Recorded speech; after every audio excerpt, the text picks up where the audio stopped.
What is up, everyone? JD here. I hope you're all doing well today. Today I'm really excited to bring you a new knife unboxing and review. Remember, as I mentioned, I've changed my format, so what I'm doing is actually getting the knife. I'm unboxing it with you all for the simple sake of you seeing what comes with the knife, how it comes, the way it's presented, what's included with the knife. But then I'm opening it, carrying it, using it. That way I can consolidate and give you both the experience of the opening of the knife and the review all at once, so you don't have to come back and look for another video. You can instead just enjoy all the other content that I have on the channel. So if you enjoy this, leave a like for me for today's video, but consider subscribing. I'd love to have you follow along. I got some prizes coming up that I'm going to be giving away. I have to do the recording for the April giveaway. When we hit 1,000, I got something special planned for that, but I also have something lined up for May as well. You don't want to miss any of that. Make sure your notification is set to all. Really quick, what's in the pocket today is going to be my Spyderco Delica 4. This one here has the VG10 blade steel with the zombie scales. I am really liking these knives a lot from Spyderco with the lock back. They made them in a way where you have the lock back, but the spring is in a position where you can open it and close it with one hand. So really enjoying these. This is all part of my knives from around the world, trying to experience knives from different parts of the world and give my feedback and impression and long-term review of those. Having said that, let's go ahead and jump into this knife. If you're familiar with this, then you probably already know that this is a Tactile knife product. So there are Tactile turn, they make the pins. Tactile knife is where they make the knives, and they are in the USA and based out of Texas. So let's jump into the knife, and I'll talk a little bit more about that as well. Just giving it a good look around to make sure I didn't actually miss anything either. Now, the packaging is really nice, but it is a little tight for me. That's what she said. But I do like that because it does keep everything nice and packaged up. So I am going to set the box and everything to the side as we go through this. So you can see here, Tactile Knife Company. This is the Bear, and that is the correct pronunciation of the product. If you are native of Texas, you know the X is silent, and you say bear a little fancy and say bear. I don't know if you want to enunciate the R or what it is that you want to carry, but as you can see, this is the MagnaCut version. And I watched this review, the long-time review and impressions of the MagnaCut at 61 Rockwell hardness treat, and from what I understand from Neves is he's saying it felt it was more like a 62 to a 63, because it's not just heat treat that goes into this. There's a lot of other factors that go into the knife, and I think that's part of the reason why is you probably have a company that is aware of that, and they probably understand that this is an EDC knife, so you do want some toughness, but you want some ease of sharpening, so you're trying to find that sweet spot. Neves seems to think, I'm sorry, Neves, that's the channel, sorry Jared. Jared seems to think that 63 is like that sweet spot, but he does acknowledge the fact that the treat on these knives feels a little bit better than 61. And he has had more experience with MagnaCut. This is my first one. I did go ahead and pop for the titanium bead. I'm not normally a lanyard person, but I do recognize the fact that the lanyard on this type of knife goes a long way, because I usually carry this in some sort of slip. All right, so let's go through the knife really quick, and then we'll go through specs, comparisons, and then we'll go through the knife itself, and I can give you my thoughts and impressions. All right, let me set this down for this part. And as you're going to notice on this side, this does not have a pocket clip, but we'll get into that in a second. This has a 2.84 inch MagnaCut steel, a 2.91 inch titanium handle, 6.75 inches is the overall length on this one, and it is a claimed 1.87 ounces. And you know me, we're going to check that right now. Woo, as I run into my backboard here. I use that to kind of dully reflect the light down so you guys can get a good look. All right, what did I say? 1.87, I think? Yeah. All right. Well, hold on. So 1.87 without the bead. The bead is going to add just a touch of weight. I didn't even think about that. So let me see if I can lift up just enough to see. Yeah, so probably about 1.87 with the bead. Yeah, it's going to take it up just a touch. So I do believe the knife itself probably coming in at 1.87 is entirely accurate. I'm going to run through my normal comparison knives, then just a couple of other knives that I think are a little bit more close in size, so that you guys can get a really good sense of where this knife falls as far as pocket size and thickness. All right, so first up, I'm going to bring out the Spyderco Yojimbo 2. This one here you can see is just overall longer, and I'm going to just save from bringing out the big knives because I think this is really going to help you with that size reference. I am also going to bring out the Benchmade Bug Out. That's all I'm going to bring out for my normal comparison knives. I think this illustrates well enough that while it does have some good handle grip on it, it is a smaller knife overall. This definitely falls into that small wheelhouse. So because it does fall into that small wheelhouse, I thought a couple of really popular knives that are going to compare really well I would bring out here for that size reference. The first one is going to be the Civivi Altus, which is really close in size to the Elementum as well. And as you can see, it lines up much better with the Altus. I'm also going to go ahead and bring out the original from Kaiser, and this is probably even better of a size comparison because it almost has the exact same blade length and handle length. So hopefully that helped you a whole lot. What I'll go ahead and do next is jump into my thoughts and impressions of the knife. First and foremost, this knife is incredibly thin. It is a very thin carry. If you didn't want to carry it with the slip, I would still recommend the lanyard and possibly throwing this into the 5th pocket. It has an extremely thin and slicey blade. It has a clip point, which I can understand if you like to do utility cuts, you have to get your hand way high up.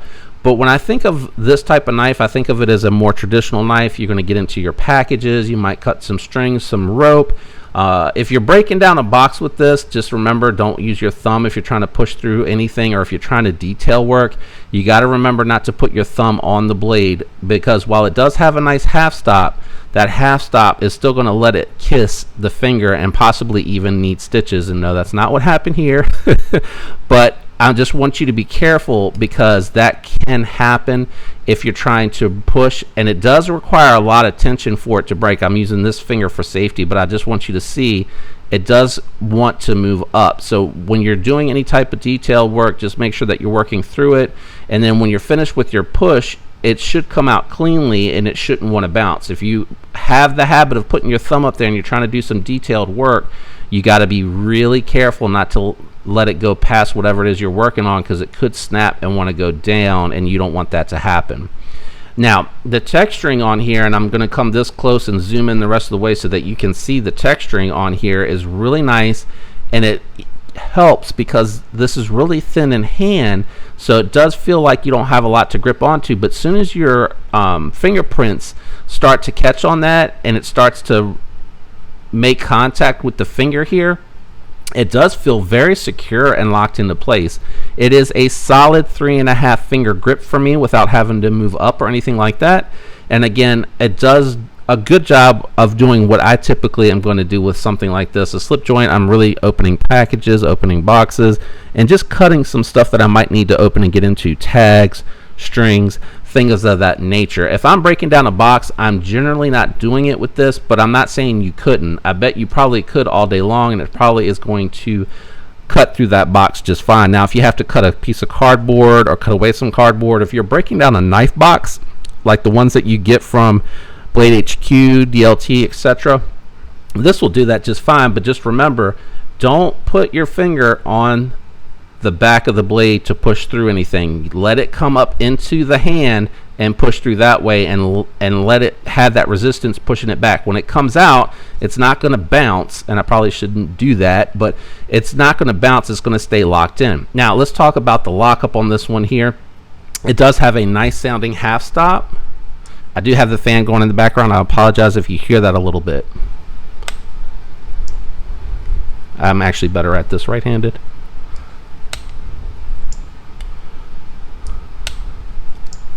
All right, I'm going to bring it up to the mic too, so I don't have to turn it up so loud.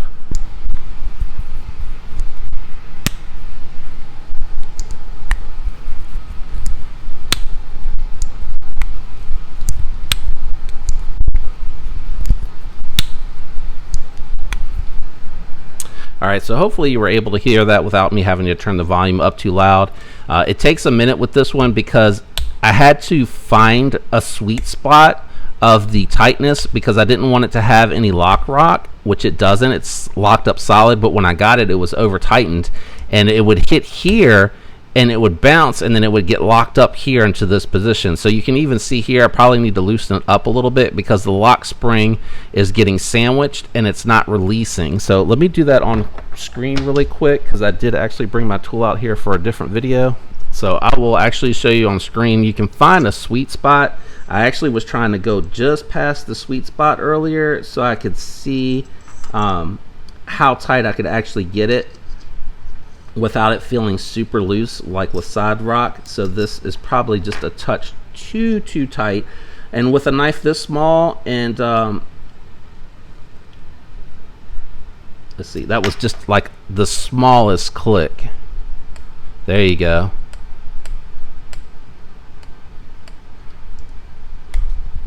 Yep, and it's locked up solid. So that was my fault, guys. I took it too far, but listen to it now.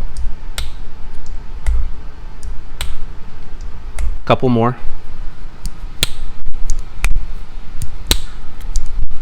So as you can hear, you can adjust that, which is another plus from this, but be mindful, usually with spring locked or lock back knives like this, you need a tool or something to put them back together. They're very tough to get into the pivot to line up to the lock, and that is intentional because that spring is what gives it such a nice half click. I would probably rate this out of a probably a 5 or a 6 from the walk and talk perspective, which was the next thing that I wanted to talk about, because it's going to kind of segue into what I would recommend.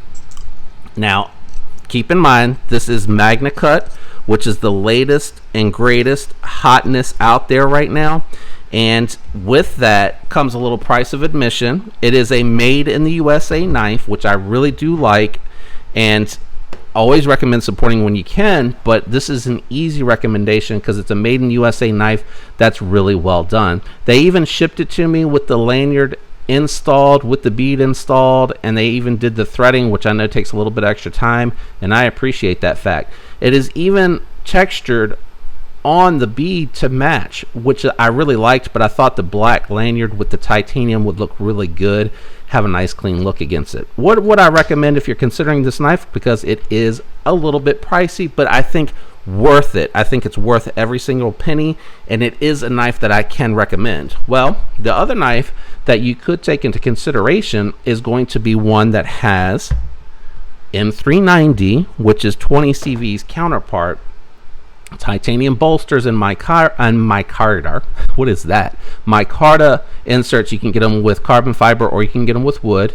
That is going to be the LionSteel Best Man 2. And again, this one has M390. It is an Italian made knife. A little bit more curvature here, but a little bit more squared off. This one has more curvature underneath, but a little bit straighter in the back. So a little bit of a different style. It has a much thinner blade, but the Best Man 2 is still really, really thin. Now, this is flat and seamless, which is a machining marvel. It's something that's very impressive.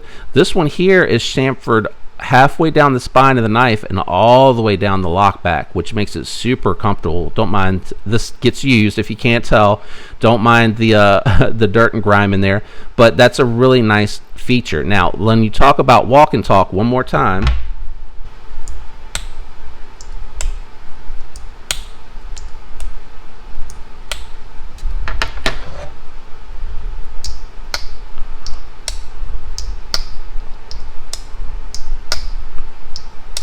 so walk and talk, I think, sounds better on the Best Man 2, but it's still not bad considering how thin and small this is. I think if it was just as thick as the Best Man 2, it probably would have a different sound. The ergos, I would say, are on par. They are equal because you get more height on this one and you get the texturing from the micro milling, the tactile benefit here on the handle, so it feels really nice.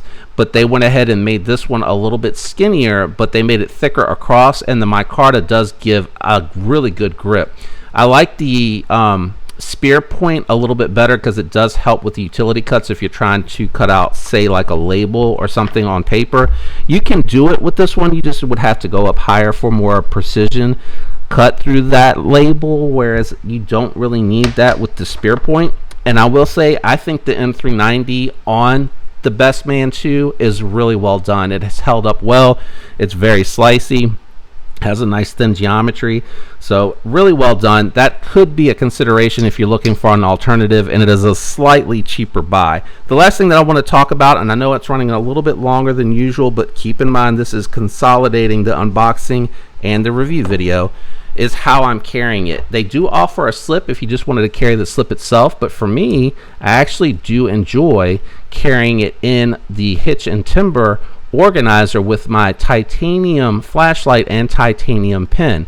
No, it's not the tactile turn, but that's because I kind of like the I think they call it the mini or the short, whichever one is the next smallest from the full size one. I actually enjoy that one more because I have big hands, so it's kind of hard for me to write with that. But after that, they came out with the short or whatever the other small one is, and I do want to go back and get that because how cool would it be to have both carried in this hitch and timber organizer? And I just throw this down in the pocket. Really great way to carry it. And again, the lanyard is really nice for getting it out, because if you saw a minute ago when I went to get my Best Man 2 out, I had to kind of flip the leather back, and you can see it's kind of worn out from there, and then I had to kind of grab it like that, pinch it, and get it out. But man, these hitch and timbers, they're really nice, really well done, and once you've had them in there for a while, they do start to form to the knife itself, and then you get just the right amount of slip in and out. I'm still trying to do that with this flashlight. I don't pull this one in and out enough, but it has such a well done pocket clip. And just be mindful, if you have a little rubber piece when you're trying to break these in, it will pull it off. I haven't put it back on yet, but that's just how I carry it. Again, I recommend this knife. Very nice, really good price for magnet cut and titanium, and what would almost constitute, you know, a medium knife. I love the modern traditional, and I think it just looks really good. I imagine if they do anything like their pens, they're going to come out with different blade shapes. They're going to come out with different colorways. I think you're going to see them do all kinds of stuff. Take a look at the beads. If you look at the beads that they're offering for the knife, that is going to be an indication of what I think you'll see coming from Tactile Turn in the future on future variants. But I couldn't wait to get the hold of this. This looked like such an awesome little slip joint, little modern slip joint. Just really like that a lot. I hope you enjoyed today's video, and again, think about the likes and the subscribing. Appreciate it. I hope all of you have a fantastic week. Until next time, everyone, peace.